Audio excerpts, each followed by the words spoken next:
On the show today, we talk about life purpose and then show how dreams reveal yours. Our symbol today is chains. And as always, we interpret the dreams and answer the questions you sent in during the week.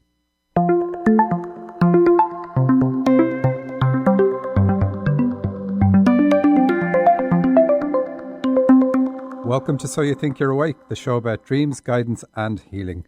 I'm Michael Sheridan, and with me in studio is Heidi Brooke. Hello. Our resident medium, and Susan Pullen. Hello. Our shamanic healer and life coach. Thanks to everyone who sent dreams to radio show at dream-analysis.com. Please continue to send them in, as we always need them for the show. You can always jump the queue and call us on 425-373-5527, and we will analyse your dream, connect with your guides for advice, or you can call with questions for Susan about healing and changing old patterns in your life. This is our 1 year anniversary for the new format of So You Think You're Awake. Woohoo! 1 year ago, on my birthday no less, Susan and Heidi joined the show. And to celebrate, we have our best competition yet. Up for grabs are a place on our Discover Your Life Purpose course that begins on August 6th. That's an $897 value. Wow. Go to dreamtrackersguide.com to find out more. Also up for grabs is a one-to-one reading with Heidi, valued at $120. Did you know that, Heidi, that's up I for did. grabs? I found out in the car. So generous of you, Heidi. I know. A coaching or Can't healing stop session with giving. Susan, valued at $135. Yes. One night stay in Lake Quinault Lodge, estimated value is $350.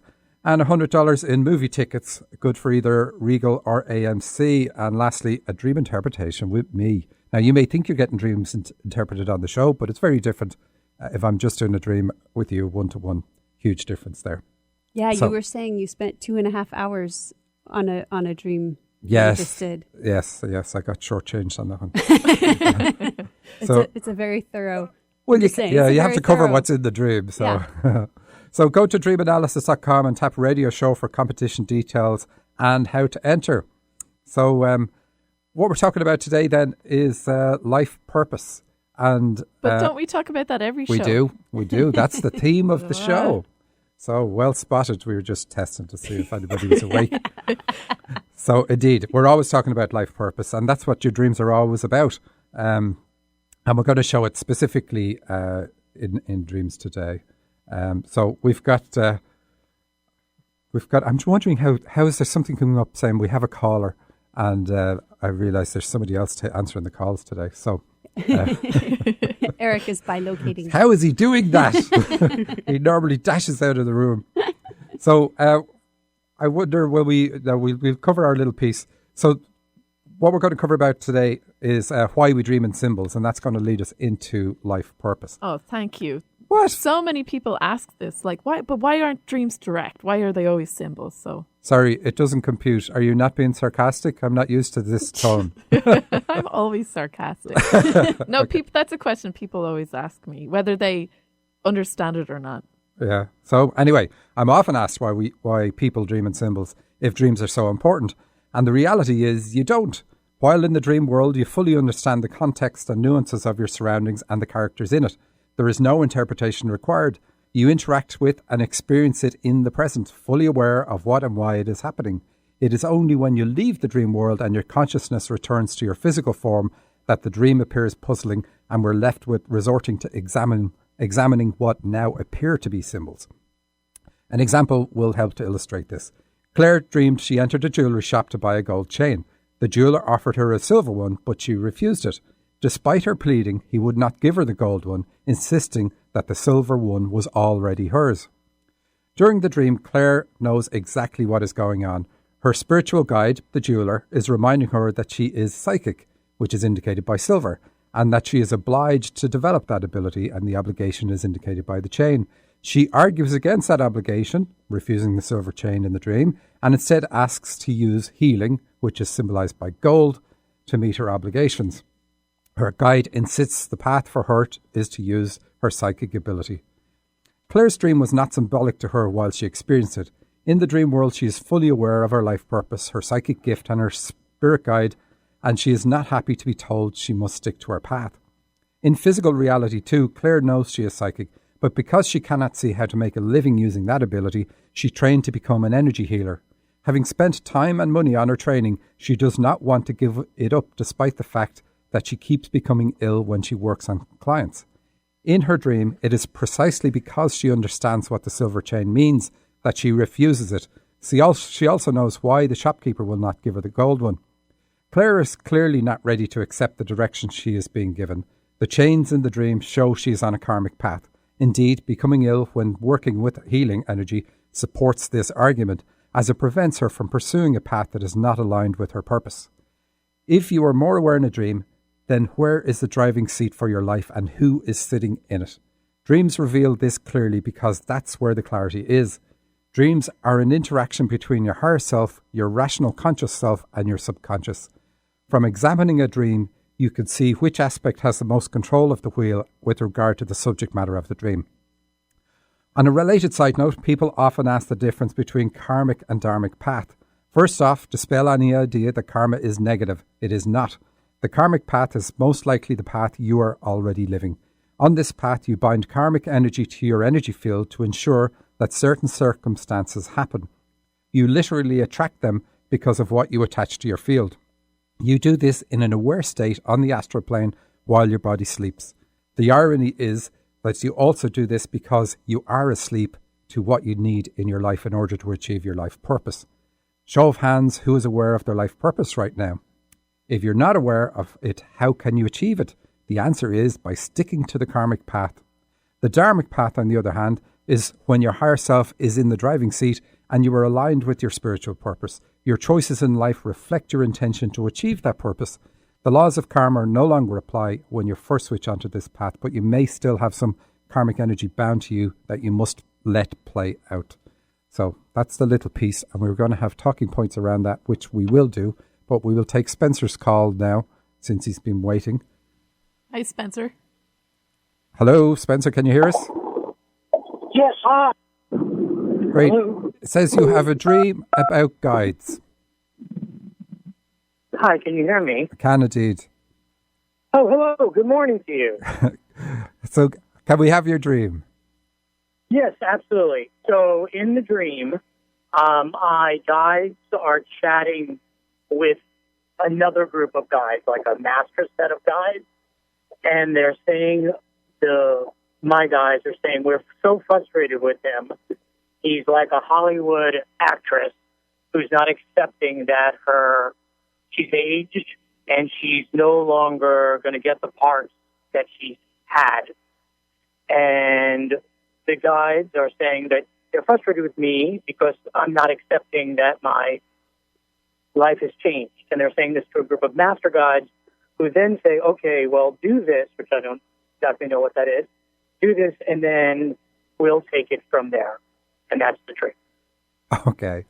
I'm going to get Heidi to jump in on this one, but you rarely get to a point where they just give up and say, the person is not going to do what they're here to do, because we usually have lots of things that we're here to do, and you're always going to do at least one or two of them. So what you don't want to get to is the point where you're not doing any of them. That's when you're really in trouble, and that's when your higher self says, well, I wonder, is this life really worth continuing in its current form? Let's bring them back to the drawing board and we'll plan another one. So you would mainly have the dream you just had if you are the one questioning rather than your guides questioning, because they don't have that issue. So with that being said, I'm going to pass over to Heidi and see what she's getting. So Spencer, are you aware that you can channel? Channel, you mean? You get messages. You may call it by intuitively or otherwise, but more like a download, a knowing about other. I have knowing, about other people, and so you're questioning its relevance in your life. Can you say more? That's what your guides are saying, is that you're questioning the relevance that you can channel. So you call it a knowing, but it is channeling. You're questioning its purpose in your life, and you're what I'm hearing is you're declining to use it. Oh, okay. How do I get better at using it or open to it, or so? Are you a workaholic? I lean towards workaholic, but my Yeah. work has diminished substantially. Okay. I work for myself. Okay, so they're saying you are a workaholic. That's what they're calling you. So that's what I'll say, and you need to work less, worry about work less, because that's not how you're going to achieve your life purpose. You're going to achieve your life purpose by channeling, by being relaxed and not in a stressful environment. Whether it's your own, whether you're self-employed or not, you create these stressful environments for yourself, and it distracts you from this channeling from your, which is involved in very much so in your life purpose. Okay, so relax more. Yeah. Don't give yourself so much work all the time. It doesn't matter whether you create the work or not. It's still work. Okay. Yeah. And they just want you to be relaxed. And, and in no way, just like Michael said, your guides haven't given up on you. This is all turmoil in your own head. And the fact that they're talking to the master guides, they want you to know that, like, there is a lot of help there for you to utilize so that you can step onto your life path, so that you can relax. Okay, do you have any tips for how to relax? Well, just like they said, work less, stop giving yourself big workloads. It is compromising your health as well. Meditation is a very good one for you. They're saying, but you need to have it like daily, because they say that you build up these, you think that stress helps you, and it's not. You build up these situations to where you can be like, okay, well now I have like the biggest workload of stress right now, so I'm going to use this stress and I'm going to use this to overcome this workload. But that's not helping you physically or mentally, and so you need to stop doing that for one. You really need to meditate. Take some time to meditate. Go on vacation. When's the last time you went on vacation? It's been a while. Yeah, so take a vacation. They're telling you to have fun, enjoy yourself, relax. Don't work so much. You're not going to achieve anything on this earth plane by working. It just generates money. That's all. And did the dream, did they say you're like a Hollywood diva? They said a Hollywood actress. Yeah. Which is also channeling, isn't it? Yeah, but a diva is the sort that everything has to be done their way. I mean, they're filled with talent, but they're too much of a perfectionist. So I wonder if that's something you could also try ease up on, your perfectionist nature. And it's very hard to do, because if you are a perfectionist, when you try to ease up on it and you don't succeed because you're trying to be perfect about easing up on it, you're chasing your tail. But right. The truth is, I'm not working very much, because I work for myself. I'm not working very much, and I'm stressed out about it. So it would be, I need to make money, and I need to relax while there isn't work. There's this difficult place. Well, I imagine now to relax, you want to do something completely different though from what your normal is. So take a break, even though you're looking for work, take a break from that and do something completely different. Like Heidi said, meditate or if that's what the guides are saying, they really then want him definitely do to that. take a vacation. So and then come back, recharge your batteries. How long of a vacation do they suggest? About 6 days, a minimum. If you enter our competition, you can get 1 day in the Lake Quinault Lodge. There you go, motivation. You're just 5 days left. All right, thanks for your call, Spencer. Thank you. Thank you. Bye-bye. Bye. So going back to our theme, actually it's all the theme, like you said, Heidi. It's always a theme about what's your life purpose. So even in Spencer's dream, his guides are saying you have a life purpose and you need to stick to it, or you need to discover it and stick to it. But we can learn a lot about ourselves and do things that is part of our life purpose, even if we're unaware of it.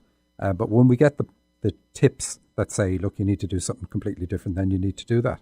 So life is about achieving your life purpose. It's not about anything else. It's not about working hard till you get that pension. And it's not, anytime you meet people new, what's your name? What age are you? Well, maybe we don't ask that one. But what do you do? What's your job? Yeah. That, it's so much ingrained in our society that is your life. That is your life purpose. But it's the complete opposite. That's not your life purpose. That it defines you. That distracts you from your life purpose. Yeah.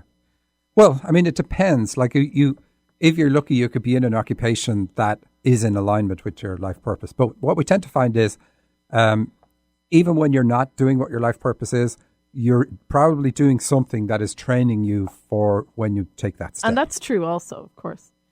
So in my case, for instance, I had a job that taught me how to do presentations, and I used to be terrible at them. I used to, I'd rather die than give a presentation, and now I absolutely love them. But I got that training in a job before I ever did. And it was necessary. And of course, these all lead up to what is your vocation? Yeah. But, that's the question when people say, what do you do? And then you become the weird person. But you're the weird person that does the spiritual work. But then, a lot of people do know what their life purpose is, but they've done very little to achieve it. I know people who've known what their life purpose is for years and have done nothing to achieve it. And it ends up killing them if they keep straying from their life purpose. It can. Yeah. I mean, if you like in that scenario where I was talking about Claire's dream, that's a real dream. And she did become ill every time she practiced bioenergy. But she just didn't want to give it up because she saw that that's her only income. And this is where you make the mistake that sustaining myself through something that's actually literally killing me is what I need to do more so than something that I don't think I can make any money doing. So the money side of things can push people in crazy directions. Mm-hmm. So what other points? You repay your karmic debts by using your gifts. That's part of your life purpose. We plan these in the spirit world before we take this journey. For instance, I agreed to develop and use my dream interpretation skills to repay my karmic debts. And a major karmic milestone for me was to write my book on dreams, or as I like to say, a book that correctly describes how to interpret dreams. And that happened in a karmic way for me. I had saved up money and I was going to branch out, and I worked in software, developing large software systems for multinationals. And I decided I was going to develop my own systems and sell those, and I would make my living from doing that. And I quit my job in December, around the 16th of December, and I had set myself up with an office at home to start building up, but I had taken the Christmas off. And on the 7th of January, I got a call from Skyhorse Publishing asking me would I be interested in writing a book about dream interpretation. And I'd been doing dreams for 15 years at that stage. So I thought about it for about a day and a half, talked it over with my wife and said, I'm going to do that. That's great. And I wrote one chapter of the book and I wrote part of the symbol dictionary. And when I sent it off to Skyhorse, they had already gone with somebody else. And after being gutted for a while, I decided, you know what, I'm taking it as a big kick in the butt from my guides and I'm going to write the book anyway. That's obviously what I'm meant to be doing. And it took me 9 months. I thought it would take about 6 weeks. It took me 9 months to write the book, How to Interpret Your Dreams and Discover Your Life Purpose. It's always the thing I bang home as the Discover Your Life Purpose. But so 9 months to do that. And I am so proud of writing that book. And then I found out later on that this was my third lifetime in which I came down to write that book. But this is the only one I did it in. So you needed that moment where you were like, that was a karmic push. Yeah. And I could have just cried like a baby. No, you did. I remember. But you did write the book, so that's the important part. Reach over and slap her. But yeah, exactly. I mean, but we do. But we can take these knocks as things and let them put us down, or we can say, okay, what opportunity can I take from this? And so what I did was I was originally writing the book thinking this is what a publisher will want. And when the publisher was no longer on the table, instead I wrote the book that I wanted to write. And that was much different. So it did free me up. So that's one thing I did get out of that. And like I said, it's something I always look back at now. That was 2007. I always look back and I'm so proud that of the work I put into doing that.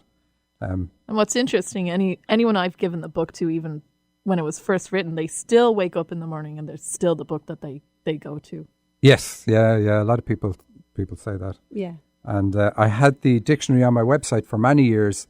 And my guides told me, take it off for years. And then so did everybody in marketing. They said, take it off. So it's not on the website anymore. But it is in the book. I get complaints about that. So let's see, what time is it? We will take a quick break and we will be back with some life purpose dreams.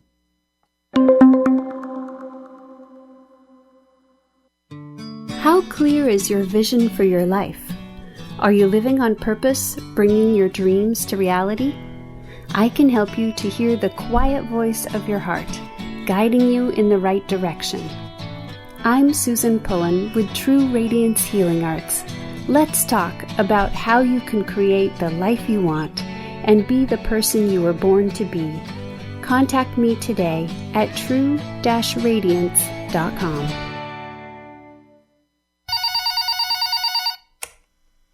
Hello, this is Heidi. How can I help you? You tell me. You're the psychic. That's not how it works. I am a medium. I connect to your spirit guides and loved ones and pass on their messages to you. So why did I call?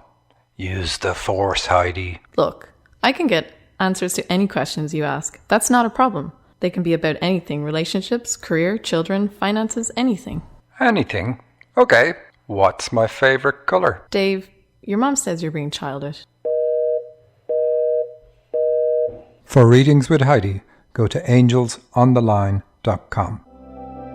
Hi, I'm Michael Sheridan and I'm here to tell you about my new book. In 1990, I had a spontaneous awakening and the veil between the physical world and the spirit world was lifted for me. I didn't believe in the spirit world, but that no longer mattered. I was looking at it. My new sight didn't give me answers, but it opened my mind enough to begin asking questions. It would ultimately lead me to discover that the spirit world is always involved in everything we do. My book reveals what I learned about the spirit world as I stumbled through my journey, and is titled My Journey to Awakening, and is now available on Amazon for Kindle and in paperback. My Journey to Awakening by Michael Sheridan. Alternative Talk 1150. Welcome back to So You Think You're Awake with Michael Sheridan, Heidi Brooke and Susan Pullen. Our show is about dreams, guidance and healing. Our phone number is 425-373-5527.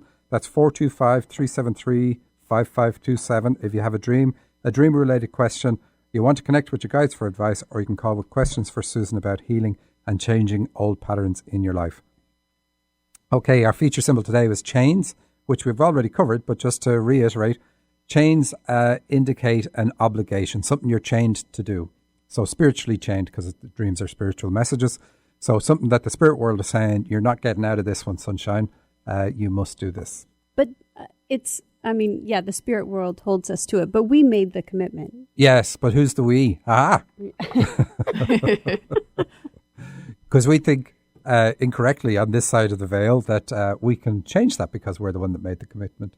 But it's our higher self made the commitment. And, and it's worked into our biology and our life path. Very much so into our life path. So in my case, for instance, I've agreed I'm going to do dreams. I've agreed I'm going to meet people at various times in my life and their lives, and I'm going to interact with them, interpret a dream, and it's going to set them on the path. Now, if I didn't learn to do this, or if I learned to do it and decided not to share it, then I'm not fulfilling my obligation to these other people, and then their guides have to shore up that shortfall. And so anybody who isn't developing their life, their skill set and using it, is also creating problems for other people in their own lives. So it's not just I withdraw, it's I refuse to cooperate is the way really to look at it. And trust me, you've had interviews about this life before you've ever come to it. So you've agreed you're going to come here and change the sun, moon and stars. And then you get here and you go, do you know what? I think I'm just going to stay in this job until I get that pension, because that's what life is about, which it isn't. So argue with me. You can't argue. Yeah. So, okay, let's have a look at a few dreams, starting off with a short one. This one's called Driving Off the Roof. I'm on the roof of a building with my friend Jamie. The place is deserted and so are the streets below. We need to get down to the ground. Jamie figures we should drive a bus off the roof into the swimming pool below, as the bus will protect us. Of course, yes you do. Just as we're going over the edge, I shout, we could have just taken the elevator. Amazingly, we land in the pool and are okay, and we get out. Okay, so that dream says, well, we're sticking with life purpose, the dreamer came here to be a counsellor, and that's shown to us in the dreams by the feeling of isolation that the dreamer has. And the high location, moving from a high location to a low location, is about birth. So getting in the bus and going down that way is still about birth, even though it's an unusual symbol for it. But she's here to work with groups of people in a counselling way, because buses are about working with, they move a group of people from where they are to where they need to be. So buses are about that, working with groups. So she's a spiritual teacher, has counselling skills, and she can work one-on-one with people or work with people in groups. And the swimming pool says that she's to get into her spiritual side. So bodies of water represent spirituality and dreams. And we have that so many times, I won't get into that. But the swimming pool says that she restricts her spiritual flow. It's like the smallest body of water you can imagine, but it's also a safe one. It's like the kiddie pool.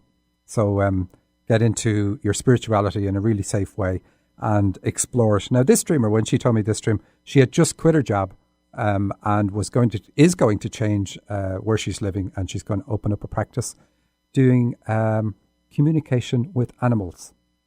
Oh, interesting.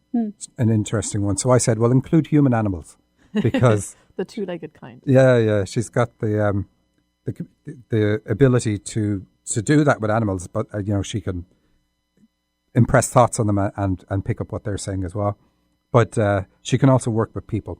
And the isolation thing, I've maybe covered this before, but the isolation thing comes up for counsellors because they have such a poor bond with the earth plane. Deliberately, they choose this from the spirit world, this extremely poor bond, because even in this, from the high location, she's pointing out how deserted it's going to be when she gets to the earth plane. So even when they're in a crowd, they're feeling on their own. So this feeling of being alone causes you to look at the world in a completely different way than everybody else. And you see the distinctiveness in everybody. You see how people are getting on, why they're getting on, why they're not, what their issues are.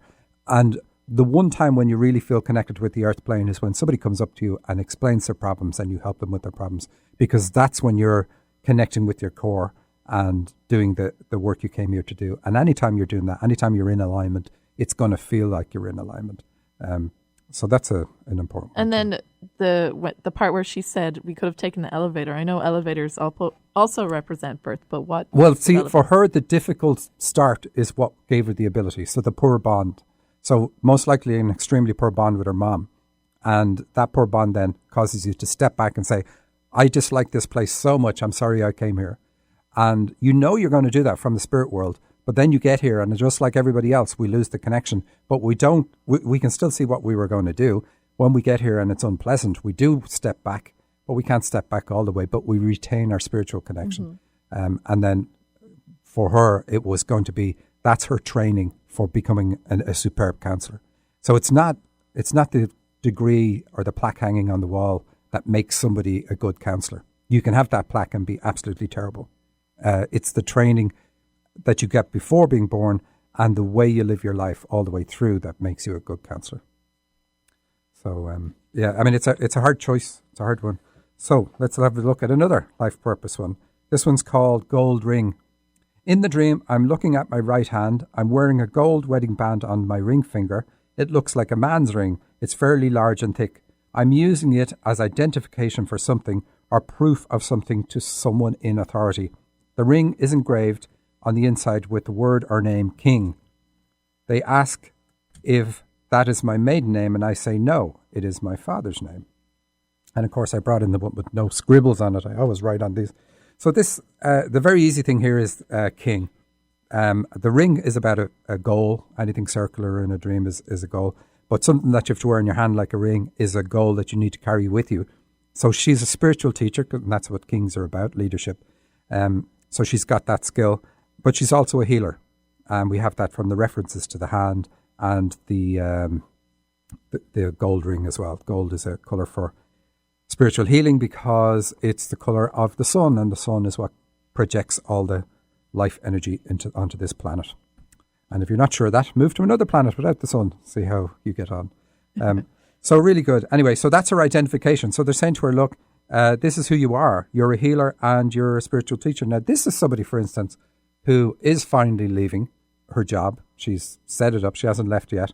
And she's going to work at whatever it is she's meant to do in the spiritual field. Now, she hasn't quite decided to work at what she's meant to do, but she's looking at other things. She's edging closer. Yes, exactly. But really nice dream, nice and short. And let's have a look at another one. This one is called Tour of New Development. I dreamt of Michael Sheridan, that's me, being a developer of this new little town centre. We came to take a tour of it. He explained the four plexes already pre-sold to entrepreneurs, and one of them is turning it into a first aid kit business, and we toured the place. As we toured the place, the downstairs room, and we all agreed it's small, but that's great. And he also had 2 more units that are separate from the fourplex. I told him I may know people interested, so he needs to get me information on them. He said he would get it to me. I asked to go on a tour, and he did take us on one. We walked across the street from the property, and there was a Joanne Fabrics and some other stores. We went back to his property, and he had 6 units that were meant for commercial use. We sat in on one that is currently a child daycare/art studio that was his only client so far. There was more details to it, and I can't remember the order they went into. I remember walking down one of the staircases and putting my hands up on the ceiling of the hallway and feeling how it felt as I walked down the stairs, as to admire the workmanship of it. Okay, so I probably should have practiced reading that one beforehand because it's written in a kind of shorthand. So, Heidi, you're familiar with this one because this one is from somebody we worked with but together. Just as you're reading, as I'm hearing it again there, so when she's putting her hands on the ceiling and she's admiring the workmanship, is that referring to as she moves into alignment with her life purpose, it feels good, it will feel good? Yes, and the connecting with the ceiling is connecting with her spiritual side, because the ceiling in a dream is going to represent that side. So this dream is about, so this is somebody from the course that we're currently doing. And the dream is saying that you're here to have a baby and bring a spiritual leader into the world. And you're to work on promotion of people working in the spiritual field, so that when your child gets to the age that's appropriate, you are already ready to promote that person. And how do we get that? Okay, so we have the entrepreneurs showing up in the dream. We know it's about helping people because you say that the developments are pre-sold. Pre-sold says this is planned before you came here. You planned it in the spirit world. The first aid kit business is about a business that helps other people heal. I mean, that's what you're here to do. So your thing is about promoting. You're going to have a child who's going to actually be the spiritual leader. Now, you got that piece, Heidi, wasn't it? Yes. I channeled that piece, but is also lots of symbols for children in their pregnancy. So we have the daycare studio. So the downstairs is a small room, which is a daycare area. So if you think about the house being your body, then the downstairs here, the small area is going to be about the womb, and that's where you're going to have your child or children. And then it being an art studio is saying that this is a goal, because art and museums pieces and things like that are all about goals. So it's a goal to have this child. Can I ask? So I understand having a child is absolutely a creative act, but is there also an element of her having a creative doing creative work in this too? Because there's the Joanne Fabrics and the art studio. Yes, and the Joanne Fabrics. So what does that mean to you? And I asked her, and she said they're a company that really got their system together, and they market very, very well. And that fits in with the entrepreneur who is going to open this business for first aid kits. So it's just another symbol that says the same thing. But yeah, so her thing is, I can't remember with this dreamer what her level is, but quite often what happens is a group of people in the spirit world will say, here's what we should do together.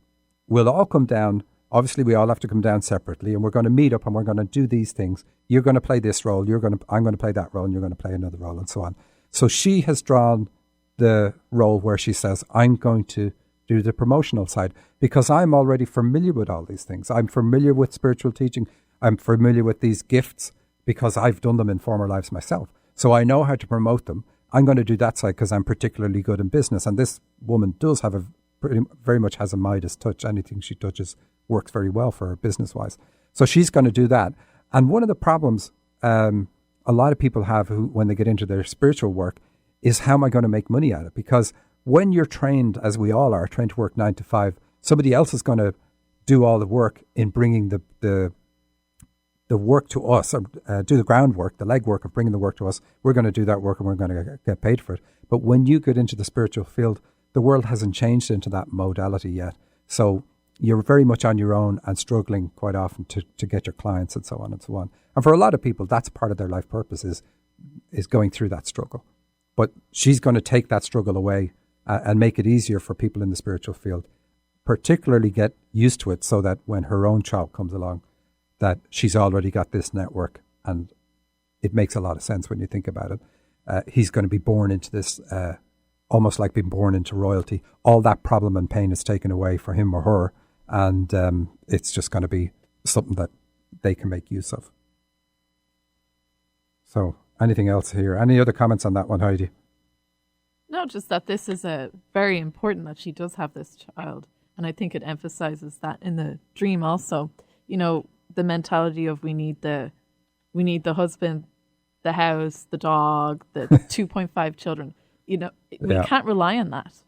You have to be in alignment with your life purpose, and that's why we have these dreams, so that they tell us exactly how to do it and when to do it. And this is prime time for her to have a child. She's physically ready to have this child, and she's also entering this phase in her life path where this is the best time and opportunity for this child to come in. And she's financially independent already at a young age. And so there's a lot of things have lined up. So she doesn't have to suffer the financial burden by quitting a job and then starting this work. She can already start this work and have the income. And the dream also says it will get her onto the dharmic path, which is, so it's going to move her into alignment. So that's really the best indicator of how important is something for me to do. So it turns from a fourplex, which is about limitation, into a sixplex. Is there such a thing? So the 6 is about the dharmic path. So that doing that is going to really help her, and others. You know, so it's that's a great thing to be doing. So let's have a look at another short one before we take a break. It's called "Falls Apart at the Slightest Touch." And she said, "I had a pencil and a stack of white computer paper, but the paper was connected to a gold bag of diamonds. When I gently touched the bag, the diamonds fell apart inside, like cereal being crushed to diamond dust, still in the bag." So because of the pencil, the dream says the dreamer's a writer. And because it's connected to a gold bag, it says she's to write about healing. And the diamonds are her own precious nature, her own precious gifts, and they're on the inside of this bag. So this is what she has. She has this precious part of her nature, but she feels vulnerable about writing.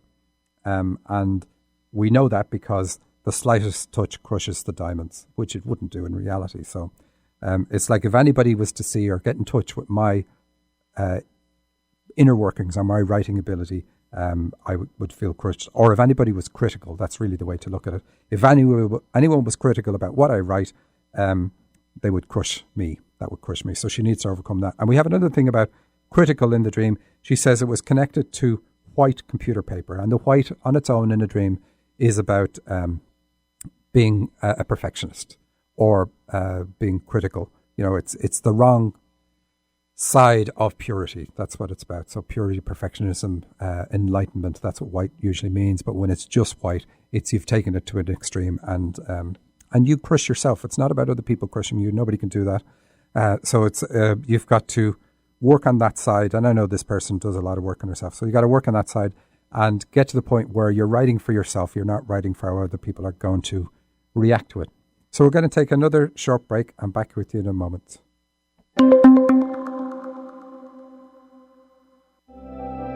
Hi, I'm Michael Sheridan and I'm here to tell you about my new book. In 1990, I had a spontaneous awakening and the veil between the physical world and the spirit world was lifted for me. I didn't believe in the spirit world, but that no longer mattered. I was looking at it. My new sight didn't give me answers, but it opened my mind enough to begin asking questions. It would ultimately lead me to discover that the spirit world is always involved in everything we do. My book reveals what I learned about the spirit world as I stumbled through my journey and is titled My Journey to Awakening and is now available on Amazon for Kindle and in paperback. My Journey to Awakening by Michael Sheridan. Hello, this is Heidi. How can I help you? You tell me. You're the psychic. That's not how it works. I am a medium. I connect to your spirit guides and loved ones and pass on their messages to you. So why did I call? Use the force, Heidi. Look, I can get answers to any questions you ask. That's not a problem. They can be about anything: relationships, career, children, finances, anything. Anything? Okay.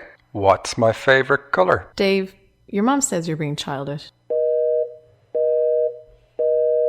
For readings with Heidi, go to angelsontheline.com.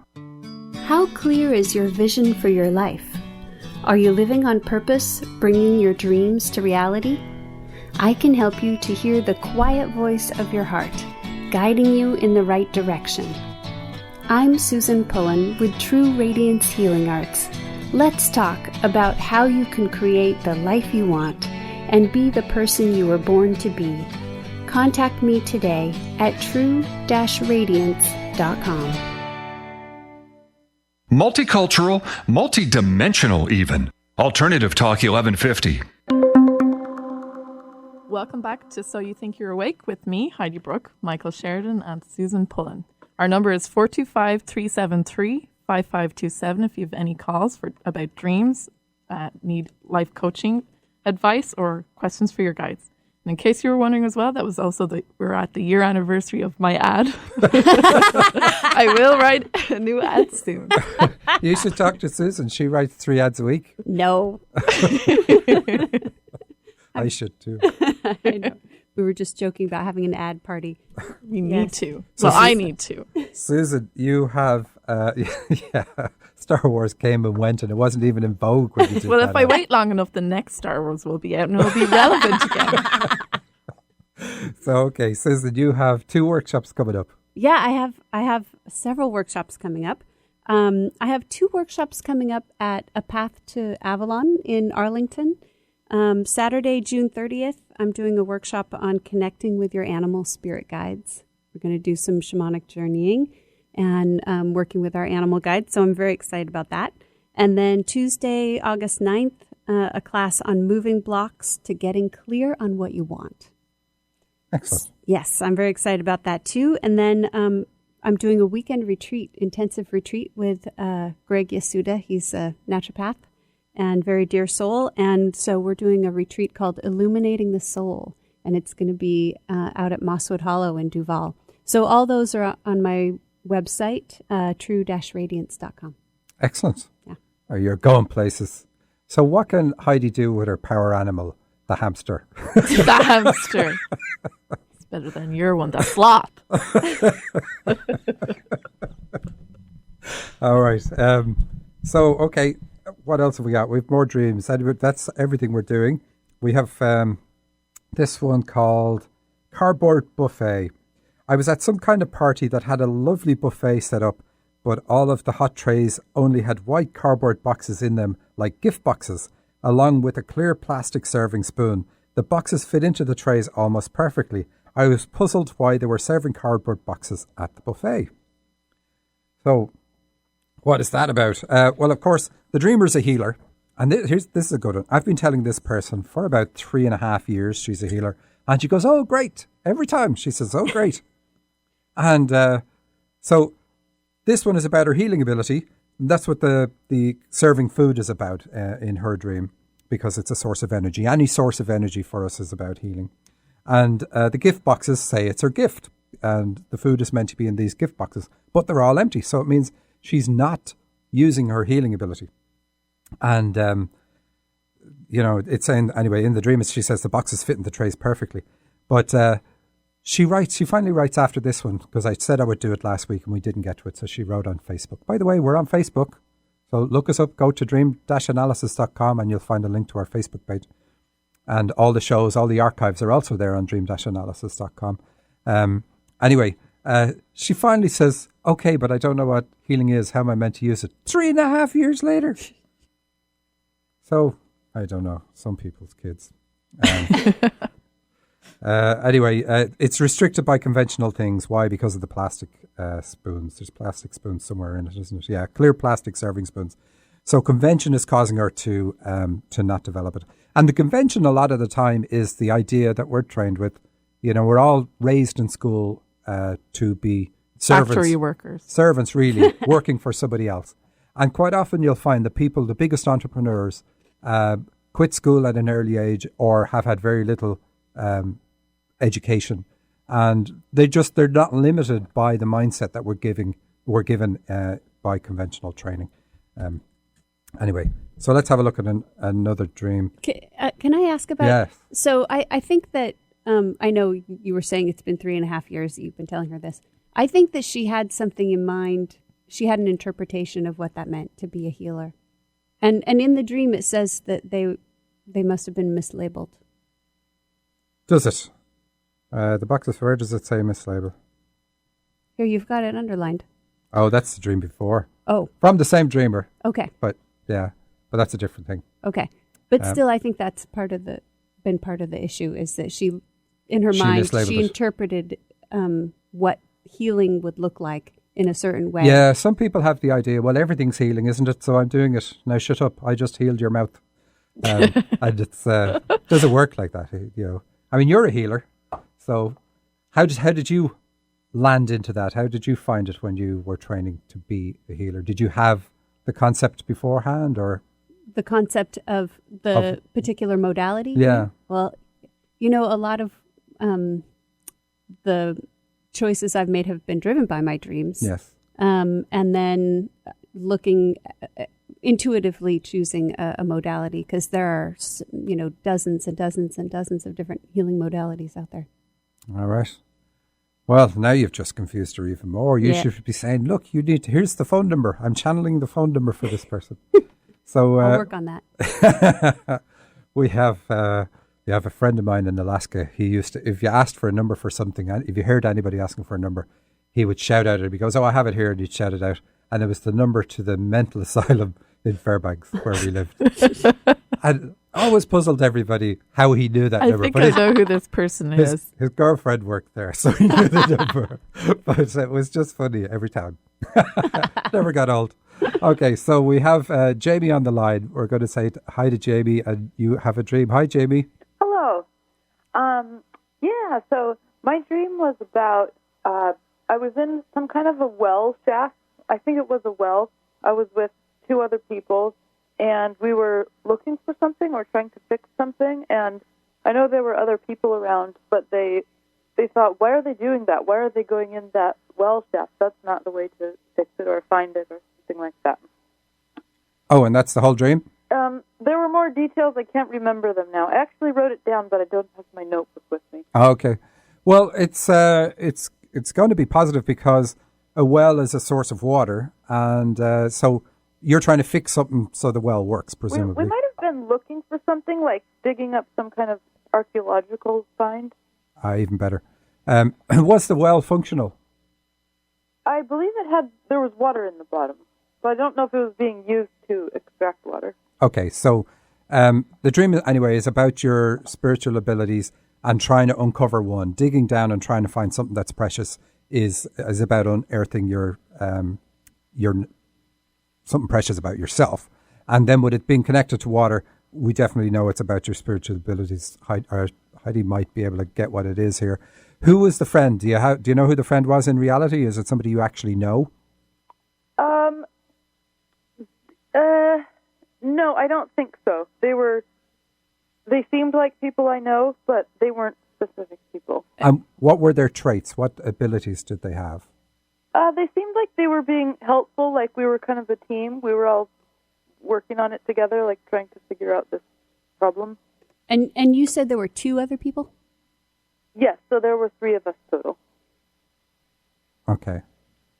So you said you were digging up archaeological things, we were possibly? Not, we had some tools, but we were like on harnesses. Yeah.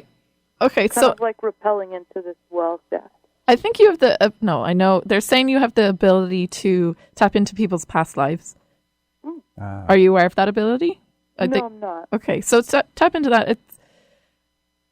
You could do it for friends and family to discover how it exactly works for you, but it does work, and you get hints of people's lives in your dreams also, is what they're saying.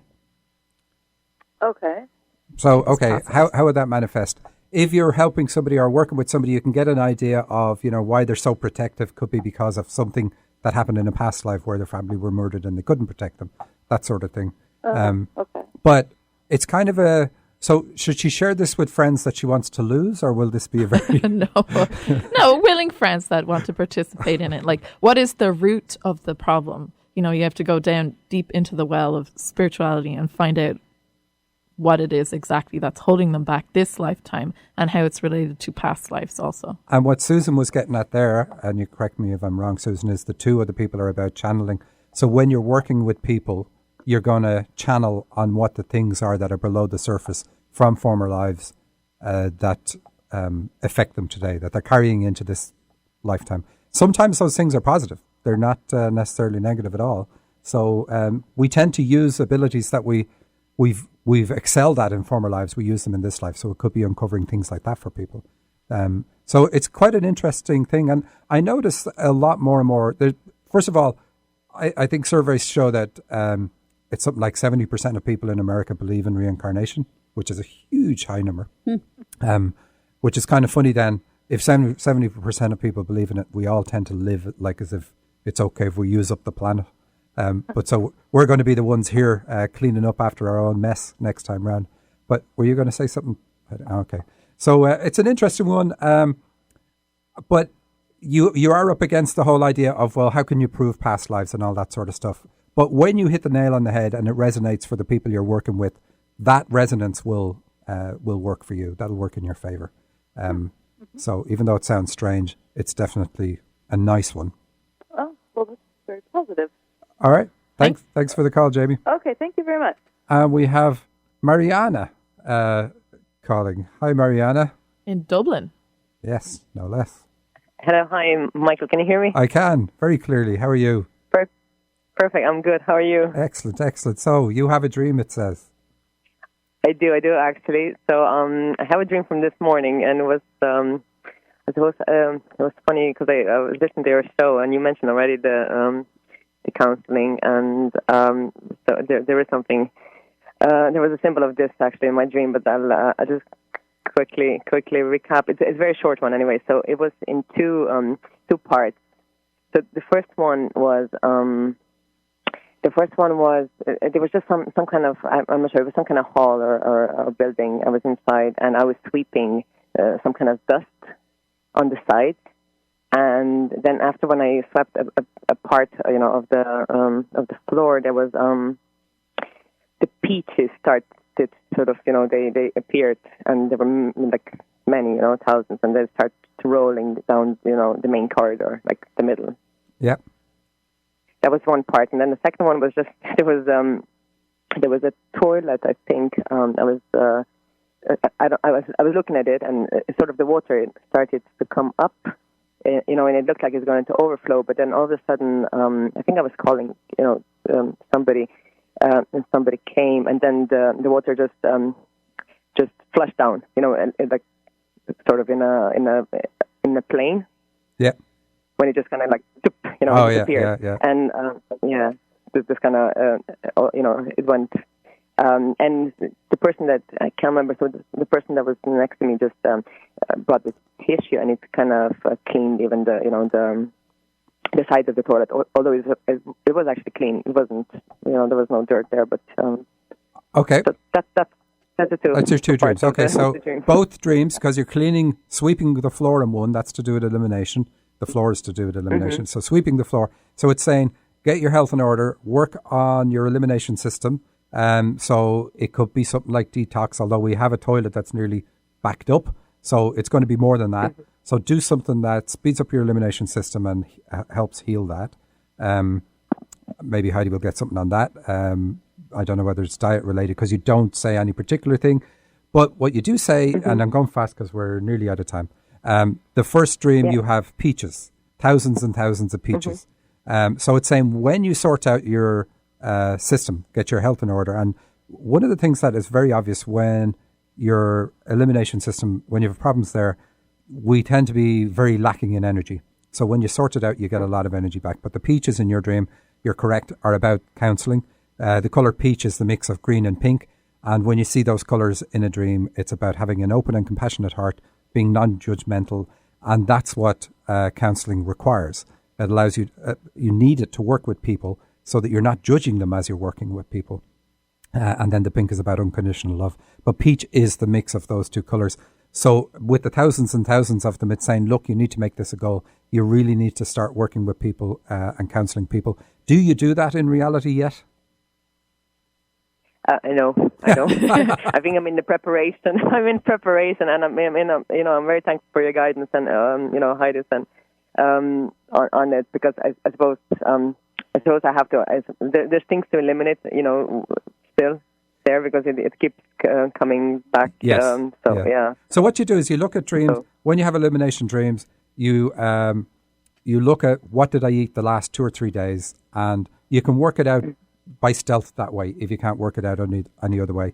And so there should be something in common, and it's not necessarily a food. It could be an ingredient in food that you'll find, okay, this seems to be the common one, and when I do that, I'm going to cut it out, and then they just improve. Yeah, it's something I'm hearing about. Your washing powder is affecting your elimination system. It's being absorbed into your system, and it's affecting your urinary output. Right. Oh, I see. Okay. So I'll that's cool. look at this one then, Yeah, All change your washing powder. Thanks for that. Right, that's an easy one. So thank you. Yeah. Stop eating washing powder, for God's sake. She's absorbing it. All right. We're out of time. Thank you very much for everybody who called. That's our show. Remember, we have our competition. Go to dream-analysis.com and tap radio show. You'll get the details of the competition and enter there.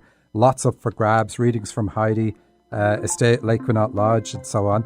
And we're going to leave you with this. The real opportunity for success lies within the person and not the job.